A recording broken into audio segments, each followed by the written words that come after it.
Di ibadah pertama saya berbicara tentang my imperfect family with Jesus in it, di mana di pagi hari tersebut kita belajar bersama-sama bersama jemaat semua untuk kita punya satu paradigma baru, kesadaran baru bahwa yang namanya keluarga di muka bumi ini tidak ada yang sempurna. Satu kenyataan dan satu fakta yang harus kita terima. Agar apa, Bapak-Ibu Saudara sekalian? Agar kita tidak menggunakan hal tersebut sebagai alasan kita lari dari panggilan Tuhan. Kita menghindari pelayanan, Bapak-Ibu Saudara sekalian. Yang kedua, di ibadah kedua saya bawa tentang hati hamba, servant heart inside your family. Bagaimana saat kita ini mau mulai melayani, pentingnya kita membangun sebuah fondasi ministry, yaitu hati hamba, Bapak-Ibu Saudara sekalian. Ya, di sana saya jelaskan juga pelayanan itu, saya suka kata-kata ini, inside out ministry. Pelayanan ke dalam dan pelayanan keluar. Dimana saat sebelum kita melayani keluar, idealnya baiknya kita melayani ke dalam kita dulu. Melayani keluarga kita dulu, Bapak Saudara sekalian. Dan saat kita melayani ke dalam ini, kita belajar membangun yang namanya hati hamba. Dimana kalau ada hati hamba di dalam kehidupan keluarga kita, itu akan membuat kehidupan keluarga kita lebih damai dan harmonis. Kenapa? Karena yang namanya hati hamba, saya jelaskan di ibadah kedua, itu adalah hati yang siap untuk memberi, bukan meminta. Hati yang siap berkorban, bukan menuntut, Bapak Saudara sekalian. Yang ibadah ketiga, blessing upon family who serve together, di mana saya jelaskan panjang lebar bahwa ada berkat tersendiri, perkenanan tersendiri bagi keluarga yang sama-sama melayani Tuhan. Beda dengan keluarga yang hanya datang di hari Minggu, tidak ikut melayani. Saya tidak bandingkan dengan keluarga di luar Kristus, ya.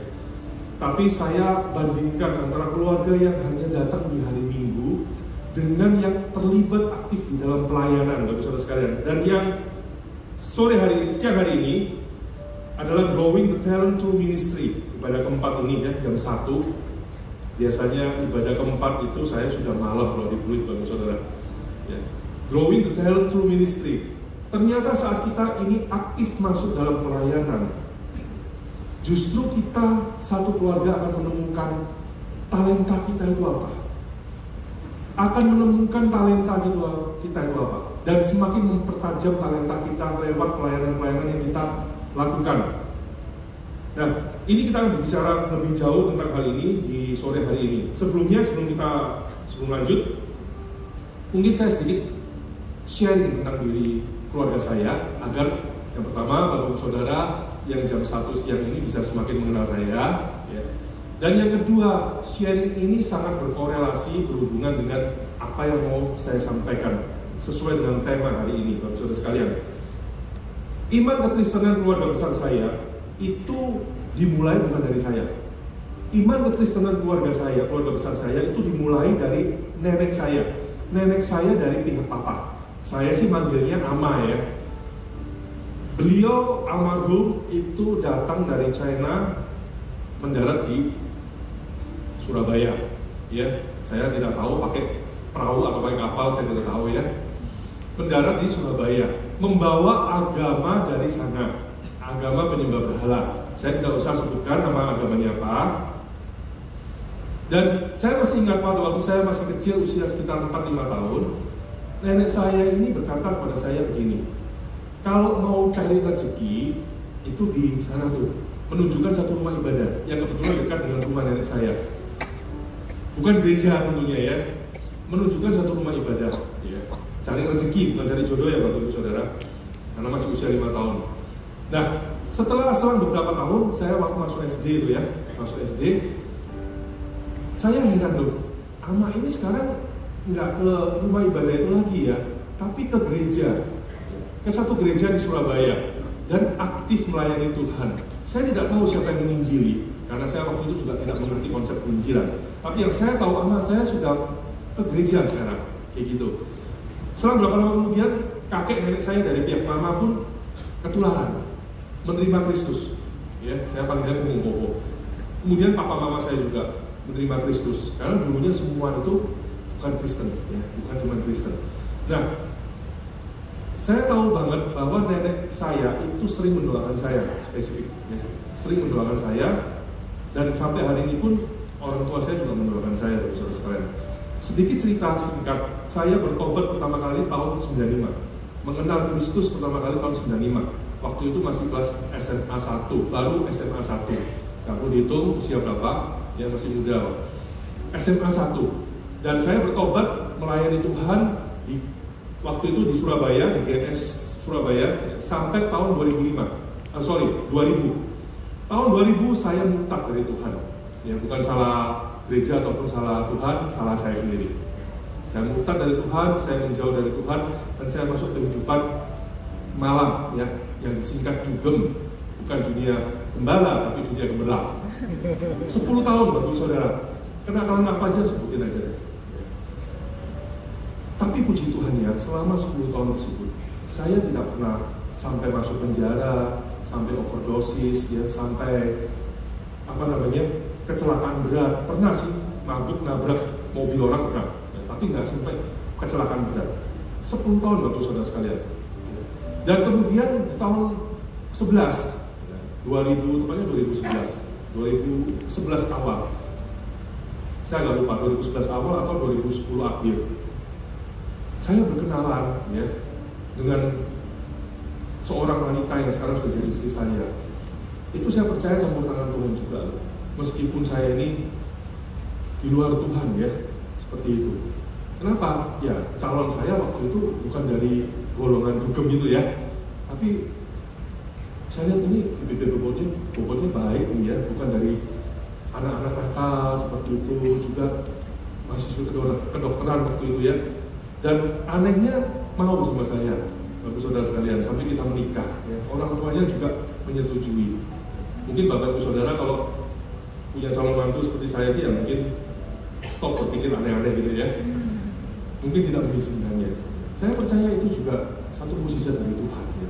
Orang yang seperti saya ini bisa mendapatkan seorang istri yang baik. Setelah menikah saya stop dunia dugem gitu, ya, saya stop. Tapi saya belum bergereja, ya, saya belum serius mencari Tuhan kembali. Lewat perjalanan bertahun-tahun, kemudian 2011 saya menikah, lewat perjalanan bertahun-tahun di 2017. Ini ajaib sekali, saya tidak ceritakan sedetail, ya, nanti kita nggak selesai. Secara ajaib sekali, saya bisa kembali ke GNS Jakarta waktu itu, Bapak Saudara sekalian, ya. Saya bisa kembali ke GNS Jakarta waktu itu, dan kemudian dimuridkan di sini, mulai dari member CG, dipercaya dari sponsor, kita mendapat banyak sekali berkat, ya, didikan, arahan, teguran, ya, semua pendidikan dari Tuhan untuk kami melalui CG. Dari situ keluarga kita dipulihkan, terutama karakter saya dipulihkan. Istri juga menerima akhirnya menerima. Istri saya sebelumnya bukan Kristen, tapi Katolik, ya. Nah, akhirnya kita bersama-sama bisa melayani. Nah, Bapak Saudara sekalian, kenapa saya sharingkan kali ini? Saya percaya satu hal. Apa yang Tuhan perbuat dalam hidup saya, itu bukan hanya semata-mata Tuhan baik kepada saya. Tapi saya percaya itu adalah hasil daripada doa-doa dari generasi di atas saya, ama saya, mama saya, ya, papa saya, hingga hari ini saya bisa dipercaya berkorban di depan kalian, Bapak Saudara sekalian. Ya. Satu pelayanan yang saya tidak pernah memikirkannya, bahkan memimpikannya sekalipun. Tapi itu yang Tuhan sediakan. Saya percaya bukan semata-mata Tuhan mengasihi saya secara pribadi, tapi karena doa-doa daripada generasi sebelum saya, Bapak Saudara sekalian. Dan hari ini saya mau bicarakan ini dengan Bapak Saudara sekalian. Ini pentingnya ada dari keluarga kita yang hidup benar di hadapan Tuhan, melayani Tuhan sungguh-sungguh, dan mendoakan generasi di bawahnya.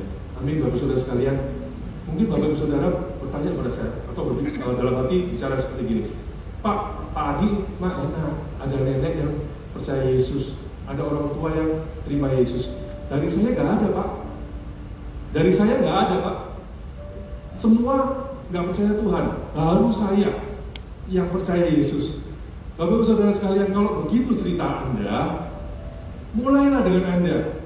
Jadilah generasi pertama. Amin. Karena ini benar-benar sangat-sangat penting kita mengerti. Harus ada satu generasi yang hidup benar di hadapan Tuhan, agar keturunan Anda itu mendapatkan janji-janji dari Tuhan. Ada amin Bapak Saudara sekalian? Ada amin ya? Kalau memang keluarga Anda belum ada yang percaya Tuhan, tongkat pertama itu di tangan Anda.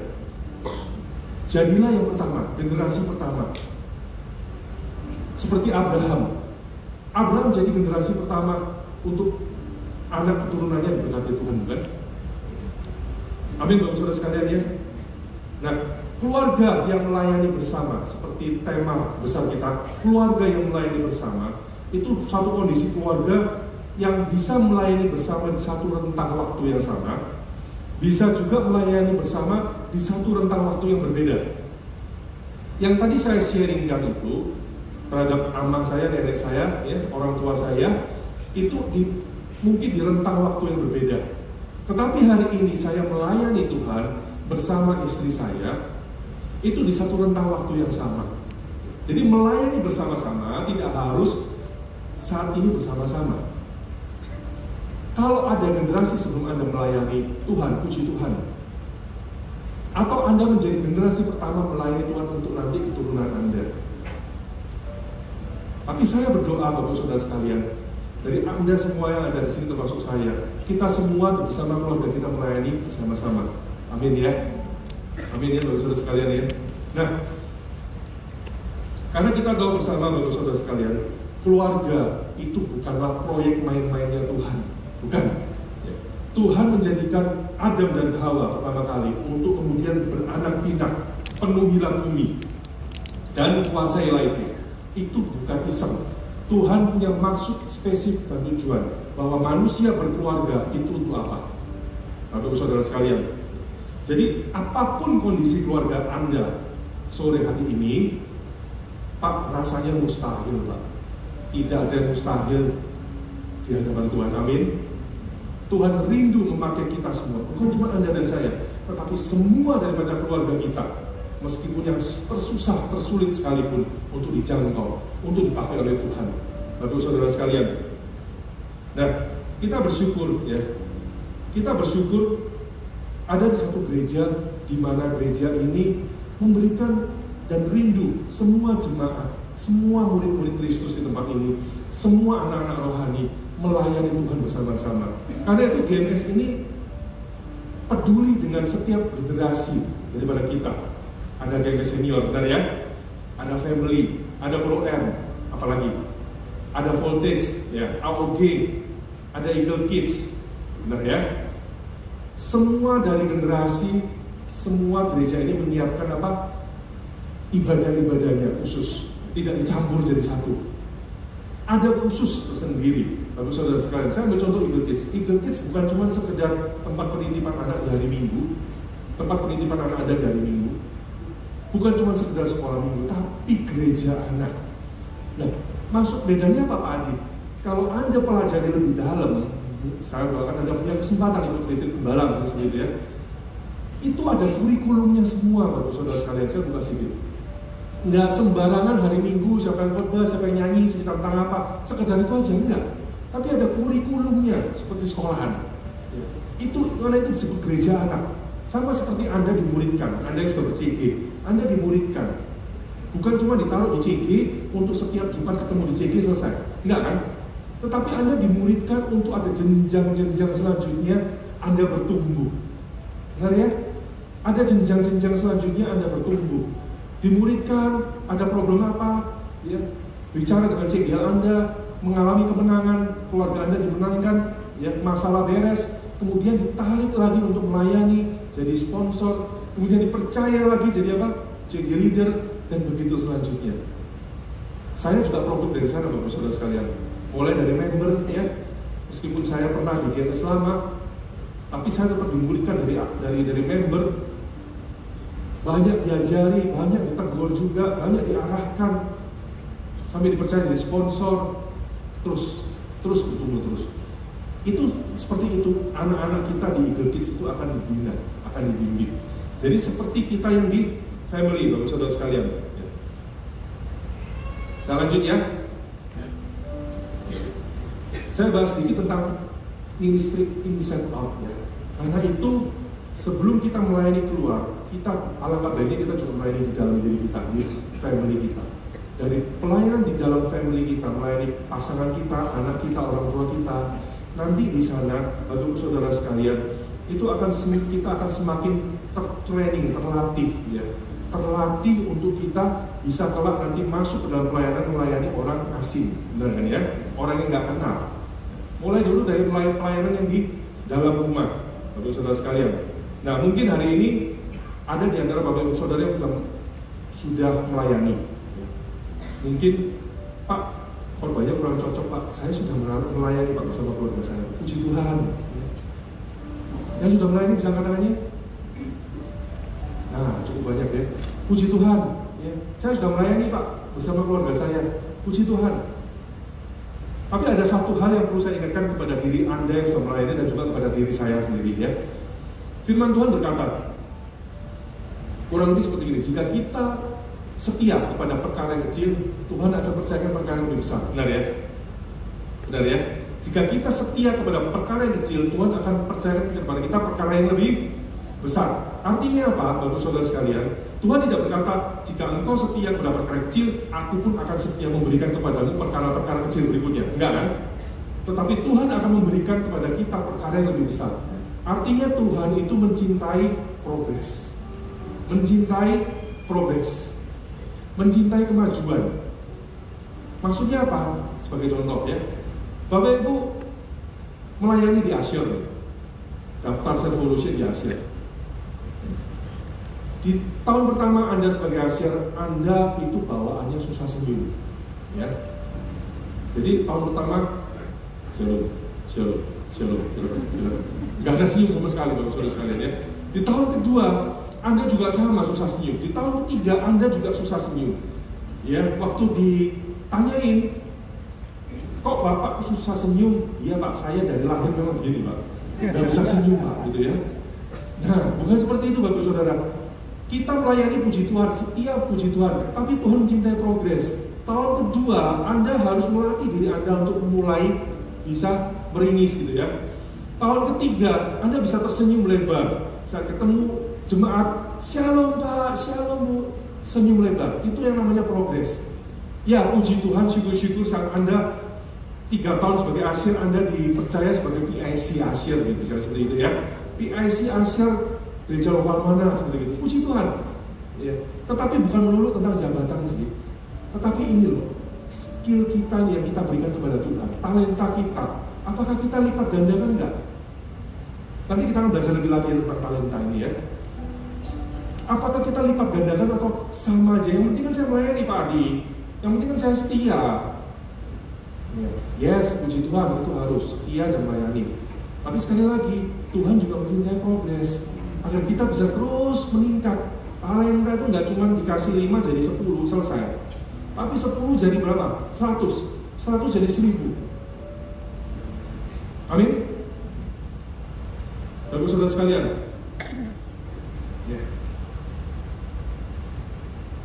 Nah, hari ini kita akan berbicara lebih banyak tentang talenta. Ya. Nah, apa sih talenta itu? Beda dengan karunia ya. Talenta itu kemampuan atau keterampilan alami yang diberikan Tuhan sejak lahir. Jadi sejak lahir Tuhan sudah memberikan talenta. Sedangkan karunia rohani itu pemberian rohani dari Roh Kudus yang diberikan kepada orang percaya setelah mereka menerima Kristus. Karunia itu digunakan untuk membangun tubuh Kristus. Kalau yang talenta contohnya, Bapak Ibu Saudara punya talenta dalam musik, dalam seni, dalam apa? Public speaking, ya, dalam apapun. Itu dari lahir Anda sudah punya talenta itu. Saat Anda masuk ke dalam satu pelayanan, ya di GMX ini talenta itu ditemukan, ya, bukan dideklarasikan. Maksudnya apa? Gereja biasa memberikan kepercayaan kecil dulu, perkara kecil dulu. Di CG misalnya, Anda dipercaya untuk apa? membawa konsumsi gitu ya, misalnya sama CG Anda ya, Anda masih member, Pak Bu bisa bawa konsumsi ini? Oh bisa, pecahan kecil-kecil. Anda siapkan konsumsi Anda, ya kan? Anda bawa yang terbaik dan Anda bawa tepat waktu, gitu ya. Kalau Anda bawanya telat, orang-orang udah pada kelaparan nih bersih, ya. Nah ini harus berubah, gitu ya. Nah dari sinilah dilatih. Dari konsumsi Anda tepat waktu, yang tepat waktu terus.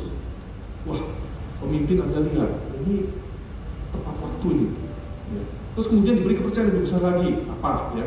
Terus kemudian Anda sebagai sponsor diberi kepercayaan sebagai membawa PAW ya di CG sampai akhirnya loh, suaranya ternyata enak. Tepat waktu itu kan harus ya, on time itu harus ya. Pelayanan apapun harus on time Bapak Ibu. PAW di tempat ini kalau yang jam 7 pagi kalau nggak salah siapnya harus jam 5 ya. Jam 5. Bukan jam 7, setengah 7 di sini, bukan Bapak Ibu Saudara. Present worship ini start dari jam 7, ibadah pertama itu jam 5 udah di sini. Ya, jam 5 udah di sini. Harus on time dong, kalau terlambat bagaimana? Saya ada satu cerita sedikit ya. Waktu saya sempat menilik CG, waktu saya masih coach, ada satu orang wanita. Itu kalau ketawa kenceng banget suaranya. Tapi CG ini CG daerah kulit ya. Kenceng banget. Wah, saya sampai kaget ini, orang suaranya kenceng banget gitu ya. Terus kemudian pelan-pelan dikasih kepercayaan bahwa present worship di CG. Ya. Seadanya kan di CG ya, nggak pakai sound system apa segala macam. Waktu nyanyi kita kaget, loh enak ya suaranya ya gitu ya. Kemudian mulai dikasih kepercayaan lebih besar di CT. Acara CT kita dia repindah yang sambutan dan pakai mic ya nyanyi. Ternyata memang talentanya menyanyi, suaranya, tone-nya kuat banget. Bapak saudara sekalian, bukan cuma sekedar bisa nyanyi dan nggak fals, tapi memang benar-benar talentanya menyanyi. Ya, hari ini sudah sering melayani. Kemarin Pastor Philip datang, dia melayani juga, ya, sebagai singer. Saya doakan segera jadi worship leader ya. Nah ini dimulai dari apa? Kepercayaan kecil di dalam CG. Nah talenta ini ditemukan, semakin ditemukan bersama dengan dia melakukan pelayanan lainnya, kita lihat, oh ya orangnya setia, oh ya orangnya on time, oh ya orangnya tepat waktu, oh ya orangnya rajin datang CG, oh ya doa-doanya bagus loh ya. Ada hari-hari waktu doa meningkat. Hari ini sih sudah tahun ini baru naik jadi CG ya. Dan meningkat seiring dengan pelayanannya di departemen. Bapak Ibu Saudara sekalian. Nah, saya percaya jika kita melayani, talenta kita ini satu, kita akan semakin menemukan talenta kita. Oh ternyata saya ini bisa nyanyi loh gitu ya. Kedua, semakin dipertajam dengan pelayanan. Dan saat kita melakukan proses itu, saya percaya Tuhan juga pasti akan tambahkan yang namanya karunia rohani. Amin, Bapak Saudara sekalian ya.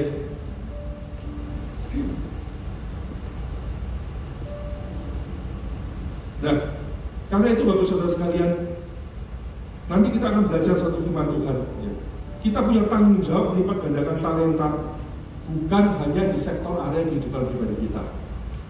Mungkin seringkali Bapak Saudara sudah tahu, ya, yes benar, talenta anak saya misalnya punya talenta bakat ini, saya kembangkan nih misalnya ya, saya ikutkan les ini, ikutkan kursus ini untuk semakin berkembang.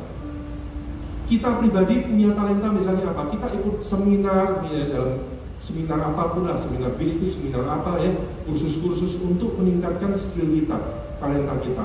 Itu nggak salah, benar sih ya Bapak Saudara sekalian. Tetapi juga Tuhan rindu kita memfokuskan talenta kita untuk terutama melayani di rumah Tuhan, melayani visi Tuhan, melayani pekerjaan Tuhan. Pelayanan itu memang bukan hanya di gereja, saya tahu ya. Anda bekerja itu juga pelayanan Anda. Anda di rumah tangga itu juga pelayanan Anda ya. Anda berbisnis itu juga pelayanan Anda. Tetapi lebih spesifik di sini adalah Tuhan rindu kita semua juga mulai memfokuskan diri untuk ambil bagian dalam pelayanan membangun rumah Tuhan, Bapak Saudara sekalian ya. Nah, saat Anda dan keluarga Anda mulai melayani Tuhan, sekali lagi ya, saya percaya talenta dalam keluarga Anda akan semakin tajam. Bapak Ibu tahu bahwa saya kurang ahli dalam hal ini sih ya, karena saya bukan dokter kandungan dan saya juga bukan wanita. Ya, tetapi bukankah bayi dalam rahim itu ditetapkan oleh Tuhan 40 minggu kurang lebih? Benar ya? 40 minggu ya?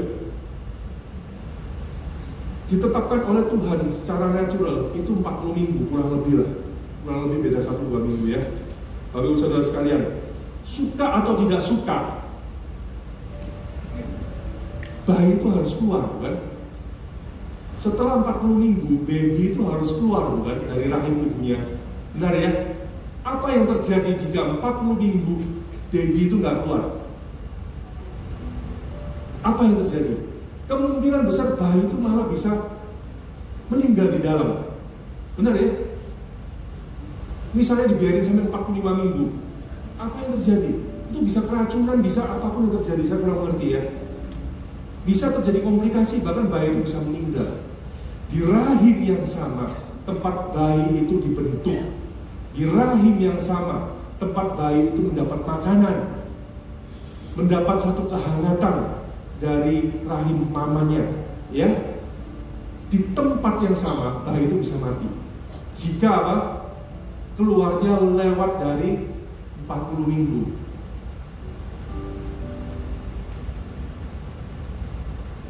Bapak saudara sekalian, benar ya 40 minggu ya? Kok rasanya Anda menyaksikan sama apa tidak percaya gitu ya? 40 minggu benar ya, bukan 50 minggu kan ya? Dan 40 minggu itu Tuhan tetapkan, ini harus keluar 40 minggu. Pun kalau di bawah 40 minggu, juga jangan dikeluarin dulu kan, seperti itu ya. Itu namanya prematur. Misalnya 30 minggu udah keluar, itu prematur. Jadi waktu yang Tuhan sudah tetapkan itu 40 minggu, itu harus keluar. Bapak saudara sekalian, sama juga dengan diri kita. Yes, kita dimuridkan, kita mau dimuridkan, kita membawa keluarga kita sama-sama di gereja itu untuk dimuridkan. Puji Tuhan, ya, puji Tuhan. Tapi jangan berpandangan bahwa selamanya saya mau jadi member selamanya saya mau jadi jemaat biasa. Lalu saudara sekalian, 40 minggu. Tapi disclaimer, saya bukan ngomong 40 minggu dihitung dari sekarang, bukan ya. Ini perumpamaan dari kehamilan bayi. Intinya ada apa? Tuhan itu kasih waktu, Bapak saudara sekalian. Bapak saudara yang datang pertama di sini baru isi form connect me, yes, gak langsung pelayanan. Anda mau pelayanan pun ya kita bilang jangan dulu ya, mengenal dulu gereja kita, dimuridkan dulu dari awal. Saya pun dimuridkan dari awal. Saya pun ikut MSD 1, meskipun dulu kalah ya. Saya mengajar MSD 1, dulu namanya SOM, School of Ministry. Dimuridkan dari awal, memang. Tetapi kalau Anda sudah bertumbuh di dalam pemuridan, di dalam CG, ya, keluarga Anda sudah bertumbuh, hati-hati jangan terlalu lama di sana. Anda harus keluar untuk melayani juga, Bapak saudara sekalian. Jadi melayani ini bukan hanya sekedar gereja butuh orang, bukan, tapi juga lebih untuk kita. Ingat, bayi itu harus keluar di kandungan 40 minggu. Bapak saudara sekalian, ya, karena itu Tuhan mau talenta kita ini kita lipat di waktu yang tepat. Itu harus berlipat, harus bertumbuh. Karena kalau enggak, yang rugi kita sendiri, Bapak saudara sekalian. Kita belajar sama-sama yuk. Dari tadi belum buka Alkitab ya. Kita belajar dari satu perikop ini, Matius 25 ayat 14 sampai 30. Anda masih bersama saya? Amin. Habis makan siang jangan ngantuk ya. Matius 25 ayat 14 sampai 30. Perumpamaan tentang talenta. Saya bacakan. Sebab kerajaan surga seumpama seorang yang bepergian, yang memanggil hamba-hambanya dan mempercayakan hartanya kepada mereka. Yang seorang diberikan 5 talenta, yang seorang lagi 2, dan yang seorang lagi 1. Masing-masing garis bawahi menurut kesanggupannya. Lalu ia berangkat. Segera pergilah hamba yang menerima 5 talenta itu, garis bawahi segera ya, nggak menunggu lagi tapi segera. Ia menjalankan uang itu lalu beroleh laba berapa? 5 talenta. Hamba yang menerima 2 talenta itu pun berbuat demikian juga dan beroleh laba 2 talenta. Namun hamba yang menerima 1 talenta itu pergi dan menggali lubang di dalam tanah, lalu menyembunyikan uang tuannya. Lama, garis bawahi lama ya. Lama sesudah itu, tuan hamba-hamba itu lalu pulanglah tuan hamba-hamba itu lalu mengadakan perhitungan dengan mereka. Lama sesudah itu. Jadi tuan itu nggak langsung pulang loh. Lama sesudah itu ya. Jadi ada waktu yang cukup lama bagi saudara sekalian. Ayat 20 saya lanjut. Hamba yang menerima 5 talenta itu datang dan membawa 5 talenta. Katanya, Tuhan, 5 talenta Tuhan percayakan kepadaku. Lihat, aku telah beroleh laba 5 talenta. Kata tuannya itu kepadanya, bagus, hai hambaku yang baik dan setia. Engkau telah setia dalam hal kecil, aku akan memberikan kepadamu tanggung jawab dalam hal yang besar. Masuklah dalam sukacita tuanmu. Sesudah itu datanglah hamba yang menerima 2 talenta itu, katanya, Tuhan, 2 talenta Tuhan percayakan kepadaku. Lihat, aku telah beroleh laba 2 talenta. Kata tuannya itu kepadanya, bagus, hai hambaku yang baik dan setia. Engkau telah setia dalam hal kecil, aku akan memberikan kepadamu tanggung jawab dalam hal yang besar. Masuklah ke dalam sukacita tuanmu. Datanglah juga hamba yang menerima 1 talenta dan berkata, Tuhan, aku tahu bahwa Tuhan adalah orang yang kejam, yang menuai di tempat Tuhan tidak menabur dan memungut dari tempat Tuhan tidak menanam. Jadi tuannya datang itu diomeli, Bapak Saudara ya. Hamba 1 talenta ini ngomel kepada tuannya, menuduh tuannya orang yang kejam ya. Karena itu aku takut, garis bawahi takut, dan pergi menyembunyikan talenta Tuhan di dalam tanah ini. Terimalah kepunyaan Tuhan. Ayat 26, tuannya itu menjawab, hai hamba yang jahat dan malas, garis bawah ya, jahat dan malas. Jadi kamu sudah tahu bahwa aku menuai di tempat aku tidak menabur dan memungut dari tempat aku tidak menanam. Kalau begitu seharusnya uangku itu kau berikan kepada bankir. Terjemahan baru 2 ya. Supaya pada waktu aku kembali aku menerima milikku dengan bunganya. Sebab itu ambillah talenta itu dari dia dan berikanlah kepada yang mempunyai 10 talenta itu. Sebab setiap orang yang mempunyai kepadanya akan diberi, sehingga ia berkelimpahan. Namun siapa yang tidak mempunyai apapun juga yang ada padanya akan diambil darinya. Ayat 30. Tentang hamba yang tidak berguna itu, campakkanlah dia ke dalam kegelapan di luar. Di sanalah akan terdapat ratapan dan retak gigi. Bapak saudara sekalian, kita belajar dari perikop ini ya, Bapak saudara sekalian ya. Nah, dikatakan apa yang bisa kita pelajari dari sini, Bapak saudara sekalian? Bahwa tuannya itu ingin hamba-hambanya melipat gandakan talenta yang dipercayakan. Benar ya? Ya. Hamba itu kalau bahasa Inggris ada 2 arti. Steward dan servant. Steward itu artinya orang yang diberi kepercayaan terhadap sesuatu yang dia tidak punya. Jadi kepercayaan dari orang lain itu diberikan kepada steward. Jadi bukan milik steward itu. Nah, servant itu adalah hamba yang kita bisa tahu. Karena itu hamba itu adalah seseorang yang dipercayakan sesuatu yang bukan miliknya. Ya. Nah, Tuhan mempercayakan kita hamba-hambanya. Bapak saudara sekalian, semua orang yang percaya dalam nama Yesus adalah hamba Tuhan ya, bukan cuma pendeta ya. Kita semua adalah hamba Tuhan, anak-anak Tuhan, murid Kristus ya. Kita semua diberi talenta di mana Tuhan kita itu ingin kita melipat gandakan talenta kita. Ada amin? Katakan melipat gandakan talenta. Melipat gandakan talenta. Nah, kita belajar dari hal ini. Semua diberi menurut kesanggupannya. Ya, ada yang diberi 5, 2, 1. Kita belajar apa yang bisa kita pelajari dari hal ini. Saya pernah bawakan khotbah ini di Pluit. Kita pernah berbicara dalam, tapi bukan yang ini, Bapak Saudara sekalian. Karena ini perikop yang luar biasa. Kalau kita selidiki lebih dalam, kita bongkar lebih dalam, itu banyak sekali yang kita belajar dari sini. Tapi hari ini saya akan sesuaikan dengan tema. 1, jangan dibandingkan. Berapa banyak kita membandingkan anak kita, suami kita, istri kita terhadap orang lain. Setiap orang punya talentanya sendiri-sendiri, Bapak Saudara sekalian. Ya. Kita belajar dari sini apa? Jangan dibandingkan. Karena apa? Masing-masing diberi tuannya menurut kesanggupannya. Benar ya? Masing-masing diberikan menurut kesanggupannya. Ada orang yang memang bertalenta menyanyi, ya menyanyilah di sini. Tetapi kalau memang suaranya itu hanya menarik hadirat urapan itu di kamar mandi, ya disesuaikan ya. Kalau penyanyi di sini nanti kuncinya lompat-lompat. Saya ini nggak bakat di musik, ya. Tapi saya waktu pimpin CG, kita main gitar sendiri cuma lihat gitu loh ya. Saya print, saya lihat. Pernah salah print saya, salah print. Jadi biasanya nyanyi pakai kunci apa, misalnya kunci G gitu ya. Saya printnya kunci C. Jadi saya genjreng, saya nyanyi, kok nggak mirip ya.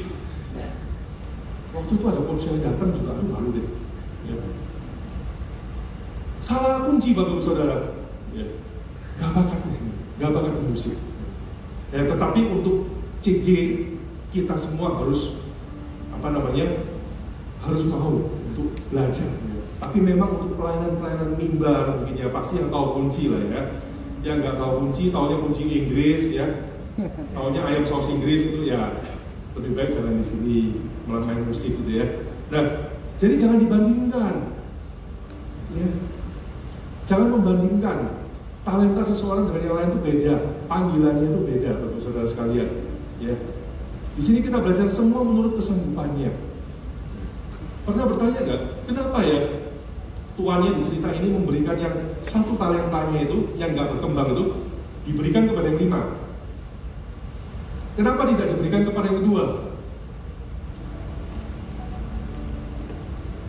Saya kalau baca Alkitab suka mempertanyakan hal-hal ini itu sih. Jadi kita belajar bisa lebih dalam. Saya pernah bertanya, Tuhan, kenapa kok nggak kasih yang kedua? Kok kasih yang 5? 5 itu kan sudah jadi 10 dong. Kasih yang 2 kan masih jadi 4. Kenapa nggak kasih yang ini? Memang sih dari yang 1 kita mengerti. Sudah diberi kepercayaan, nggak dilipat gandakan, tidak. Ya. Pasti diambil sama Tuhan.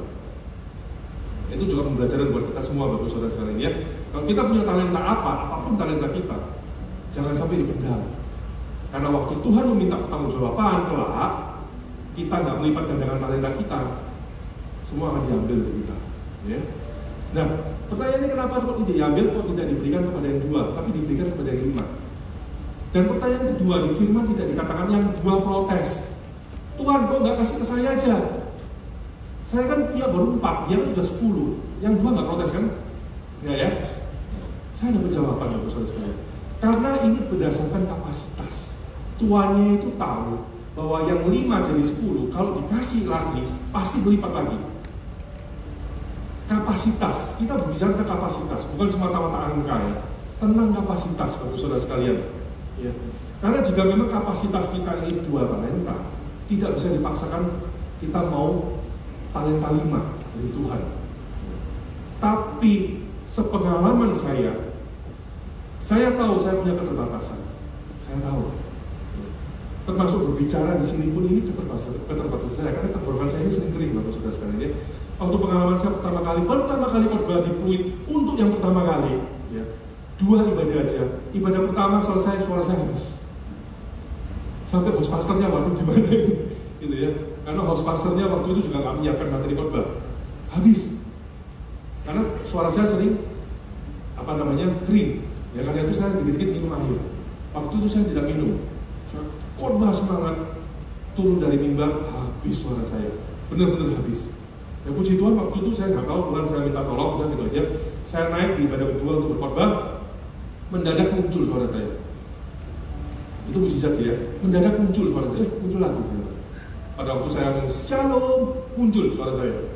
Ya, wah itu ajaib ya, benar-benar mujizat itu.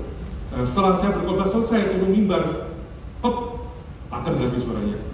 Selama 1 minggu padam suara saya. Nah, saya ada kelemahan, Bapak Saudara sekalian.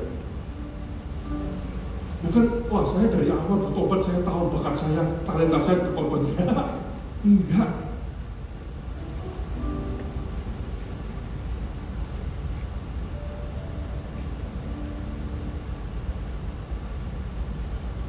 Tapi ini yang saya lakukan. Saya hanya rindu satu hal. Tuhan, kalau Tuhan mau pakai saya, pakai maksimal, saya siap di mana aja. Jadi kalau boleh cerita sedikit, kepercayaan itu dimulai dari berkhotbah, ya, satu kepercayaan membawakan firman di kedutaan, ya, berkhotbah di sisi jenazah di malam hari, apalagi kalau hujan rintik-rintik gitu ya. Mulai dari sana, ya, dimulai dari kepercayaan itu. Bapak Saudara sekalian, saya lakukan apapun yang diberi kepercayaan dari Tuhan kepada kami. kami pasti lakukan yang terbaik. Nah dari sana semakin kita menemukan, oh ternyata saya bisa ngomong ya. Maksudnya bicara di sedikit orang yang berkorban untuk kita menghibur keluarga yang ditinggalkan. Kemudian ya diberi percaya sama Pastor Tegar ya, sebagai greeter seperti itu. Ya, Bapak Saudara pasti dulu suka saya selalu greeter di ibadah 1, 2, 3 ya. 4 mungkin. Mulai dari greeter juga. Ada kesalahan-kesalahan terjadi Bapak Saudara. Bukan berarti langsung sempurna tidak. Ya, salah pengucapan, ya, salah ngomong, ya, seperti itu. Nah, tapi itu terus kita setia melakukannya. Sampai di mana Tuhan mau percayakan saya selalu berkata, yes Tuhan, this is me. Bapak Saudara sekalian. Nah, dari sana, saya sedikit sharing ini ya. Dari sana Bapak Saudara sekalian, Tuhan bisa tarik terus. Tapi kalau kita ini nggak mau, ditarik Tuhan kita nggak mau, ya kita nggak akan kemana-mana. Bapak Saudara sekalian. Yang kedua, jangan iri. Ya, kita belajar dari sini perumpamaan tentang talenta ini. Jangan sampai kita punya rasa iri. Ya. Karena sana kok dipakai lebih dulu gitu ya. Sana kok saya sudah gini, saya sudah mengerti banyak, saya belum diangkat atau apapun itu. Ya. Saya lanjut. Yang ketiga, jangan takut. Di sini tadi dikatakan apa? Hamba yang jahat dan malas. Ya. Di sini dikatakan hambanya berkata bahwa aku takut. Ya. Di sini dikatakan gini. Karena itu aku takut dan pergi menyembunyikan talenta Tuhan. Betul ya? Karena ketakutan. Takut apa? Mungkin takut gagal, mungkin takut dimarahi tuannya. Ya. Kita belajar satu hal Bapak Saudara sekalian ya. Ketakutan itu biasa adalah intimidasi dari iblis. Kamu mana bisa, kamu nggak bisa. Saya pernah nggak mengalami ketakutan? Pernah. Intimidasi itu datang. Tidak bisa kamu kan gini, gitu, intimidasi dari iblis. Akhirnya kita takut. Tapi apa yang saya lakukan? Kalau orang Surabaya bilang bodoh nekat saja, gitu ya, bonek gitu ya. Terjang terus.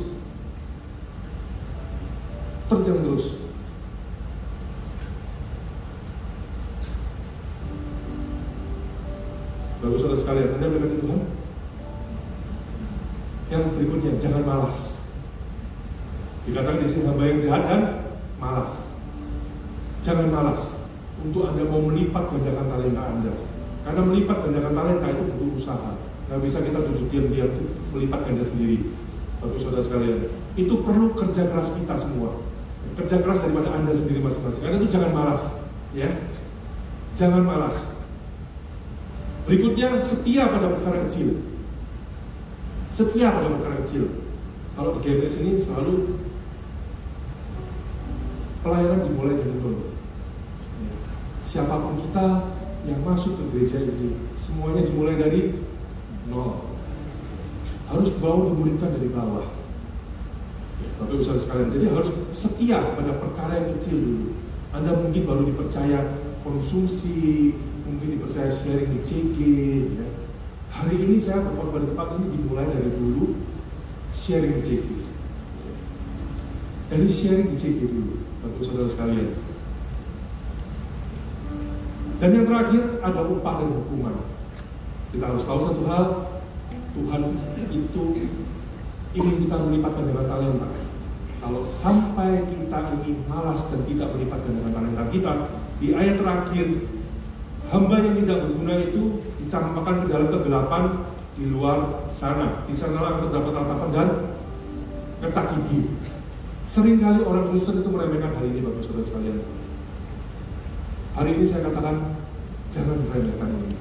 Karena ini kehendak Tuhan untuk kita melipat gandakan talenta kita, terutama talenta-talenta yang untuk mendukung visi Tuhan. Amin, Bapak Saudara sekalian ya. Ada amin? Nah,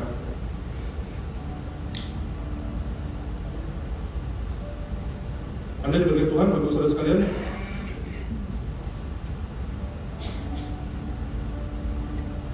Karena itu sekali lagi, servo memang sudah berakhir ya, barusan ya, servo mission ya, sudah berakhir. Tetapi di bulan Juli sekali lagi itu akan dibuka. Saya encourage Bapak Ibu Saudara sekalian, persiapkan diri Anda yang tadi belum mengangkat tangan melayani, ya, yang belum melayani, untuk beberapa bulan ini Anda mempersiapkan diri. Bapak Ibu Saudara sekalian, jadi begitu servo dibuka, Anda semua sudah dengan semangat segera mendaftar. Amin ya Bapak Ibu Saudara sekalian. Siapa yang mau ikut servo nanti bulan Juli, bisa angkat tangannya. Yang banyak nih ya. Saya berdoa Bapak Saudara sekalian, ya, Tuhan akan datang dalam mimpi Anda malam ini ya, agar Anda semuanya siap yang belum masuk servo untuk bulan Juli nanti. Anda semua dengan segenap hati masuk, bukan cuma Anda saja, tapi seluruh keluarga Anda, Bapak Saudara sekalian. Karena talenta itu adalah anugerah dari Tuhan yang perlu kita kembangkan. Sekali lagi, kita kembangkan itu bukan cuma kita, juga seluruh keluarga kita, Bapak Saudara sekalian. Seluruh keluarga kita. Kalau Anda orang tua, Anda juga punya kewajiban untuk anak-anak Anda mengembangkan talentanya, menemukan talentanya di dalam pelayanan. Anda seorang suami atau seorang istri, jangan Anda saja yang melaju kencang, tapi Anda tinggalkan pasangan Anda. Pak, pasangan saya malas Pak, yaudah biarinlah Pak, yang penting saya melayani kencang Pak. Jangan. Anda harus ajak, doakan. Jangan juga dipaksa bertengkar ya, jangan. Doakan, ajak, minta dukungan doa dari CG Anda atau dari member CG, dari rekan sepelayanan, dari saudara seiman, agar pasangan Anda bisa akhirnya sama-sama melayani Bapak Saudara sekalian. Ya.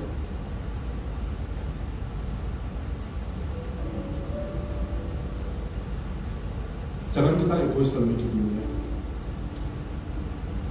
Jangan kita egois dalam hidup ini. Egois terhadap siapa? Terhadap generasi di bawah kita, terhadap Tuhan. Hendaknya kita memikirkan masa depan daripada generasi kita di bawah kita. Agar apa? Agar mereka sekali lagi menerima janji Tuhan, seperti Abraham. Amin Bapak Saudara sekalian ya.